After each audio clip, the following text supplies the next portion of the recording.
So now we start with distinction between distance and displacement. So we know that distance and displacement are two distinct terms, isn't it? There is a difference. So what is the first point of difference? The magnitude of displacement is either equal to or less than the distance. So displacement can be either equal to distance. When does it become equal to distance? When the body is traveling in a straight line. So it is very important point. So if a motion is along a fixed direction, the magnitude of displacement is equal to that of distance. That means if it is going in the same direction, then magnitude and displacement will be equal. But if a motion is along a curve or any zigzag path, so if it is changing its path, then the magnitude of displacement is always less than that of the distance. So displacement will become less than the distance.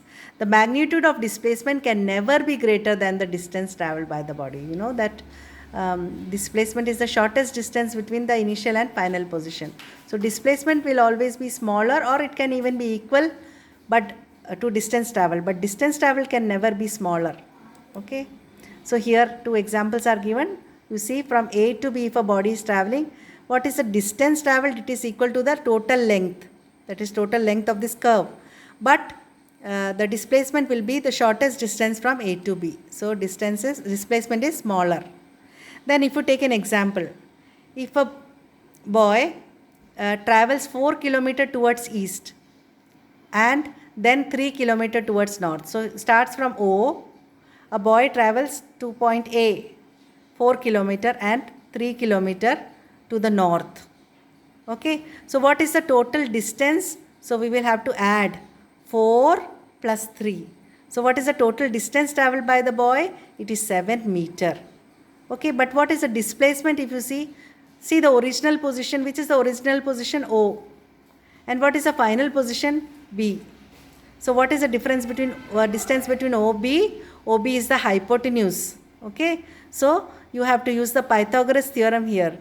So 4 square 16 plus 3 square 9, and you have to take the root of 16 plus 9, that is 25. Root of 25 is 5. So that means this distance will be 5 kilometer. And in which direction it is? It is northeast, isn't it? It is northeast direction.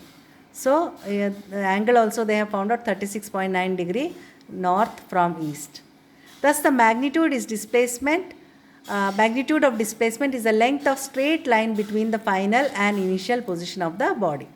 Now second point of difference, the distance is the length of path traveled by the body, so it is always positive.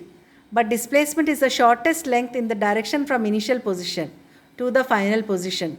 So it can be positive or negative depending on its direction. So when it is going in the forward direction, we say positive. When it goes in the backward direction, we say negative.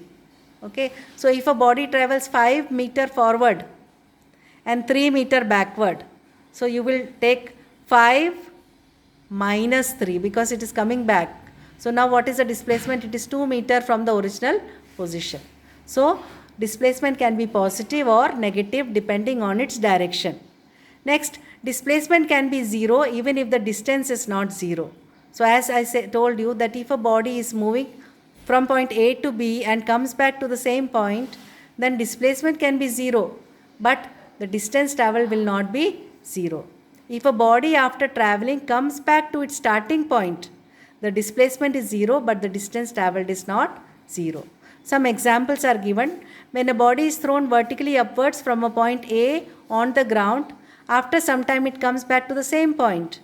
Then in that case, displacement of the body is 0. Because it has come back to the same point. But the distance traveled by the body is not 0, it is 2h. That is, if it goes up h and comes back h, then h plus h is 2h. Another example, a body moving in a circular path, when reaches its original position after one round, then the displacement at the end of one round is 0. So on a circular path, it is coming back to its original position. But the distance traveled by it is equal to the circumference of the circular path. So distance traveled will be the total circumference of the path, that is 2 pi r. Circumference of a circle is 2 pi r. Okay. So we will say that distance is 2 pi r, but displacement is what? 0. Now this is a distinction between displacement and distance which I will give you, and then you have to learn the table.